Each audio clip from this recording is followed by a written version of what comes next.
ऐन सणासुदीतच बुलढाणा जिल्ह्यात युवा पुरस्कार मिळालेल्या शेतकऱ्यानं आत्महत्या केली आहे। कैलास नागरे असं या शेतकऱ्याचं नाव आहे। आत्महत्यापूर्वी त्यांनी 3 पाणी सुसाईड नोट सुद्धा लिहून ठेवली आहे। शेतकऱ्यांना खडकपूर्णा जलाशयातून शेतीसाठी पाणी मिळत नसल्यामुळे कैलास नागरेंनी टोकाचं पाऊल उचललंय। एकंदरीतच आपण पाहतोय अतिशय युवा शेतकऱ्यांना आत्महत्या केली आणि याचं कारण ठरलंय ते म्हणजेच खडकपूर्णा जलाशयातून शेतीसाठी पाणी न मिळणं। कैलास नागरे असं या शेतकऱ्याचं नाव आहे। तर युवा पुरस्कार देखील या शेतकऱ्याला मिळाला होता आणि आता शेतीसाठी शेतकऱ्यांसाठीच अखेर त्यांनी आपलं आयुष्यही संपवलंय। संजय जाधव आपले प्रतिनिधी आपल्यासोबत जोडले गेलेत। संजय, काय सविस्तर अपडेट आहे?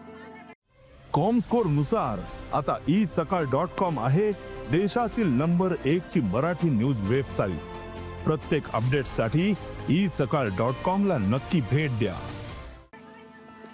नक्कीच सणाच्या दिवशी आज होळीचा सण आहे आणि युवा पुरस्कार शेतकरी जे आहे जगतचे शेतकरी कैलास नागरे यांनी आज सकाळी ज्या वेळेस त्याच्या शेतामध्ये आत्महत्या केली त्याचं मुख्य कारण म्हणजे खडकपूर्णा धरणातून शेतीला पाणी मिळत नसल्याने शेतीतले सगळे पिके सुकून जात आहे आणि प्रगतशील शेतकरी त्यांना राज्यस्तरीय पुरस्कार मिळालेले त्यामुळे बुलढाणा जिल्ह्यामध्ये खळबळ आपल्या सोबत काँग्रेसचे नेते विजय वडेट्टीवार जोडले गेले आहेत। विजयजी, आपण पाहतोय की बुलढाण्यात अतिशय धक्कादायक अशी घटना घडली आहे। शेतीसाठी पाणी मिळत नाही म्हणून एका युवा पुरस्कार मिळालेल्या शेतकऱ्यानं आपलं आयुष्य संपवलंय। आपली काय प्रतिक्रिया यावरती? बघा, महाराष्ट्रात शासनाने सांगितलेलं सरकारी आकडा अधिकृत 2700 शेतकऱ्यांनी आत्महत्या केल्या या वर्षामध्ये। हे मी म्हणत नाही, सरकारच्या अधिकृत वेबसाईट वरून आलेला आकडा आहे।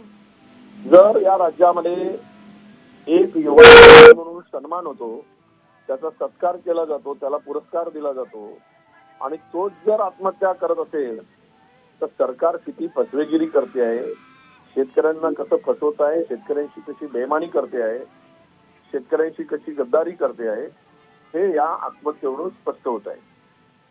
जे एकीकडे त्याला पुरस्कार द्यायचा युवा शेतकरी म्हणून आणि दुसरीकडे त्याच्या शेताला पाणी द्यायचं नाही आणि पाण्यासाठी त्याची भटकती करता करता तो थकून जाऊन शेवट जीवन यात्रा संपवतो, हे सरकारचा खरं म्हणजे हा नाकर्तेपणा आहे आणि हे फार अत्यंत गंभीर आहे की महाराष्ट्रातला शेतकरी आता कुठल्या दिशेनं जातो आहे। महाराष्ट्रातल्या शेतकऱ्याची कशी दयनीय अवस्था होत चाललेली आहे। आपण पाहतोय की महाराष्ट्रातल्या शेतकऱ्यांची खरंच दयनीय अवस्था झाली आणि त्याचं उदाहरण या ठिकाणी आपल्याला पाहायला मिळत आहे। आपण साम टीव्ही सोबत प्रतिक्रिया दिली म्हणून धन्यवाद। एकंदरीतच अतिशय धक्कादायक संतापजनक अशी ही घटना घडली आहे बुलढाण्यात की जो शेतकरी त्याला शेतीतील कामासाठी युवा शेतकरी असा पुरस्कार मिळाला, अखेर शेतीसाठीच त्याला आपलं आयुष्य गमवावं लागलंय।